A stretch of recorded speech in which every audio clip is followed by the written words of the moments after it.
What is your name? My full name? Yes. My name is Garcia. Okay, and where are you from? I am from here, but originally I came from Mexico, from Michoacan, Mexico. Okay. So you're obviously originally not from California. Explain how you, when you came from Well, Mexico. my parents immigrated me and my brothers and sisters when I was 6 or 7 years old. I came to California as an immigrant, and then went to school, elementary, junior high, and high school. Okay. How did you first learn to read and write? First, um,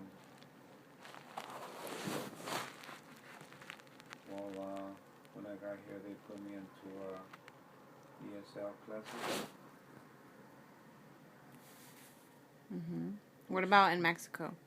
In Mexico, I went there just a couple of years, but I mean I still remember not a whole lot. But I went to school there. And you learned to read in Spanish in Mexico, or no? I learned to read and write, which I'm not too bad. Okay.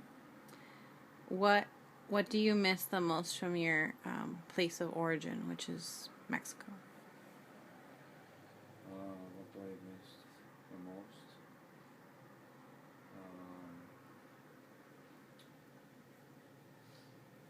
I miss that I just didn't know what my future was going to hold. So you like the idea of the unknown? Yeah. Okay. What did you like the most from this country when you first came? When I first came here,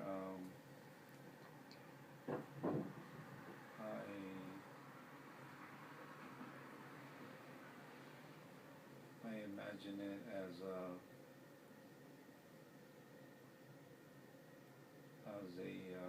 hard place to be, with not known nothing whatsoever of English. Mm. So I was afraid. Um, But what did you like the most when you first came? what I like the most is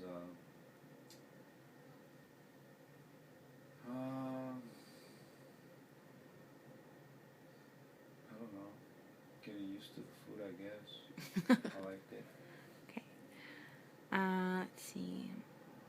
So you said that in Mexico you only completed a few years, maybe like 1 or 2, or in Yeah. school. Yeah. Okay. And then I guess the question is, what made you come to the United States? But you said that your parents brought you. It wasn't our decision. It was, I guess, when you're a 6, 7 year old, you follow where your parents take you. So you just go with them. You just follow along, right along. And I know you don't remember a lot from when you were in Mexico in school, but I do a little bit.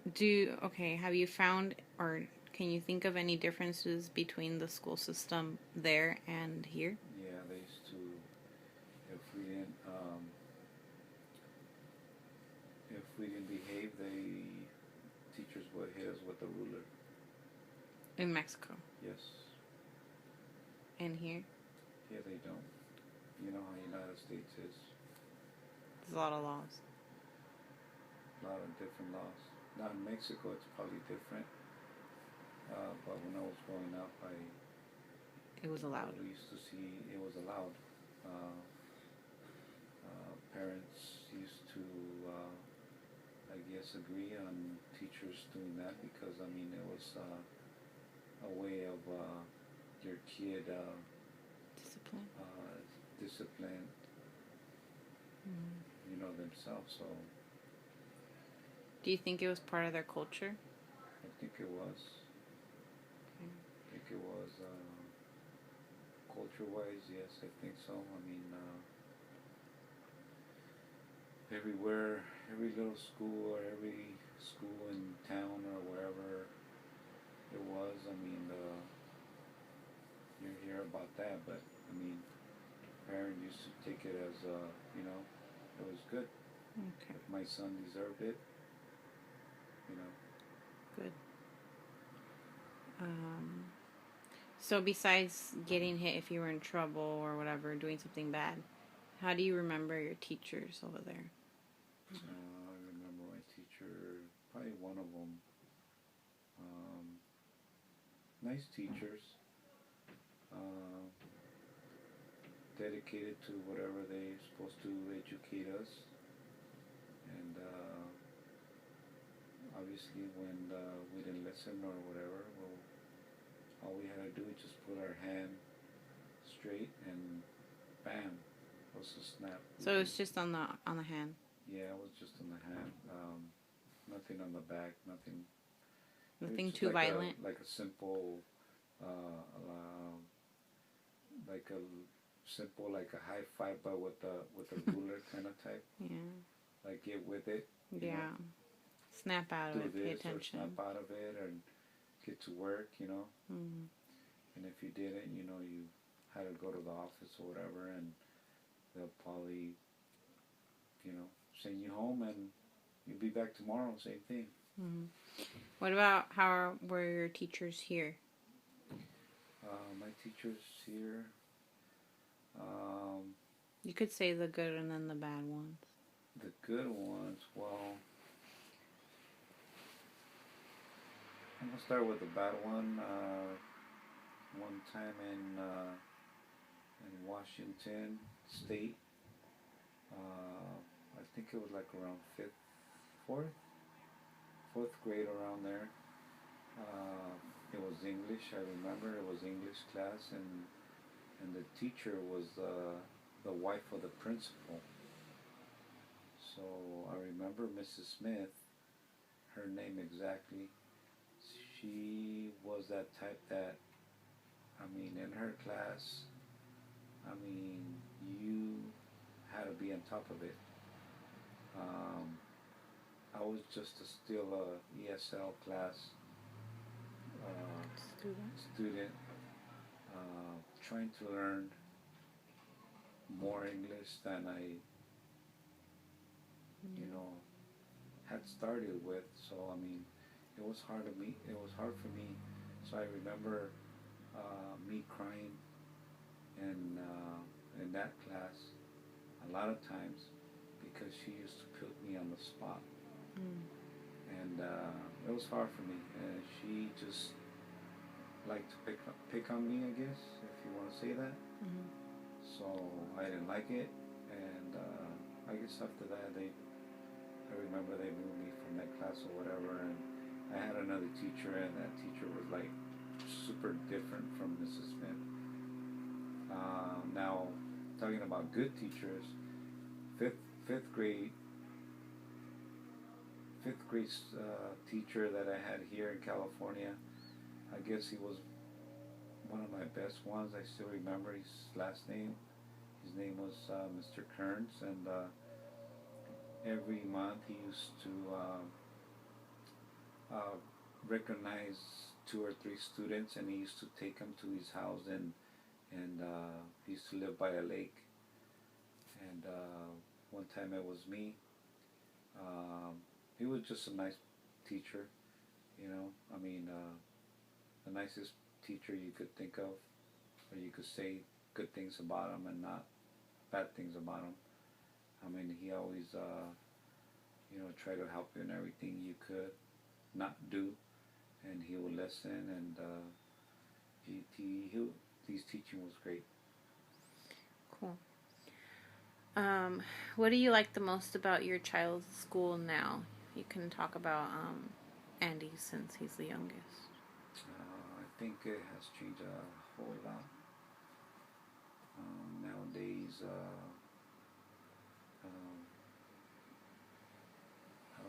guess I didn't go to kindergarten or preschool or whatsoever.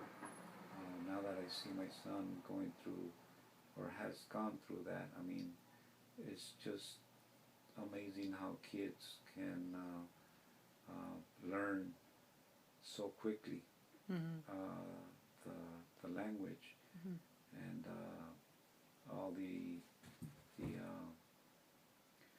the fun stuff that they could learn so fast. Kids nowadays are smart when they first start at a young age.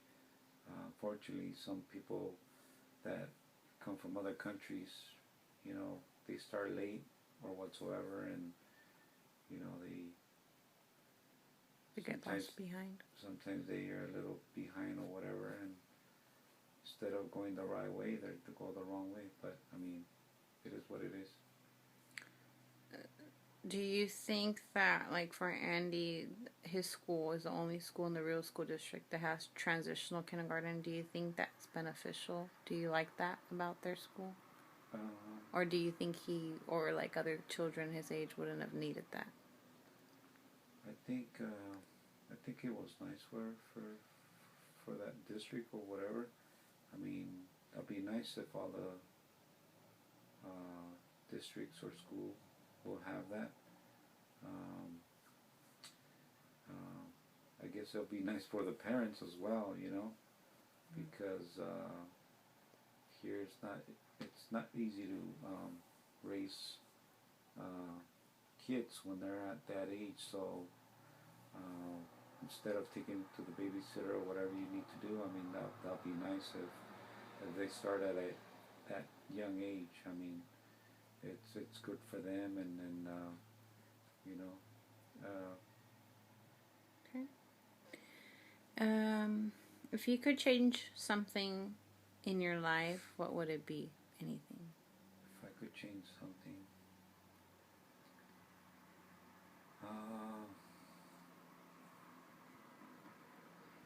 change something in my life, what would it be?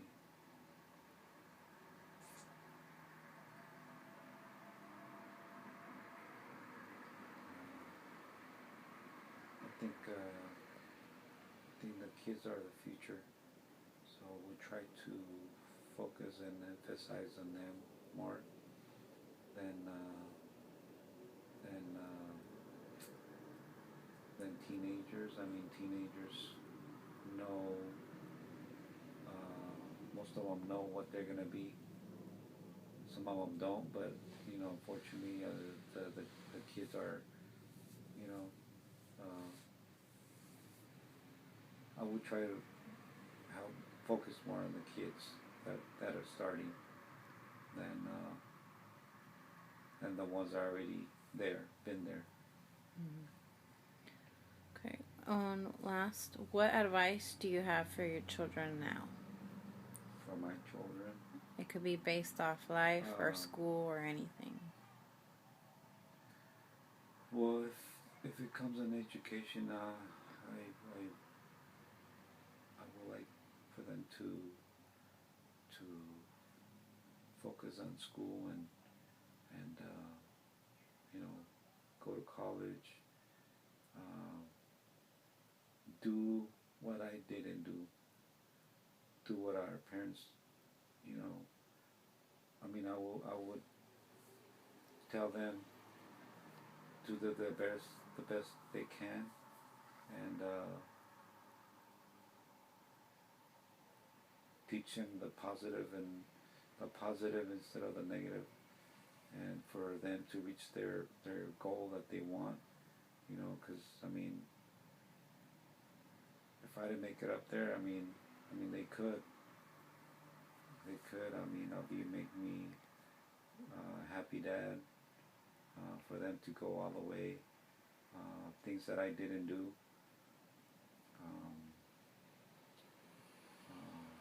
So they could have, I mean, obviously now they got better choices, everything. So I'll be a happy camper if they did all that. Cool.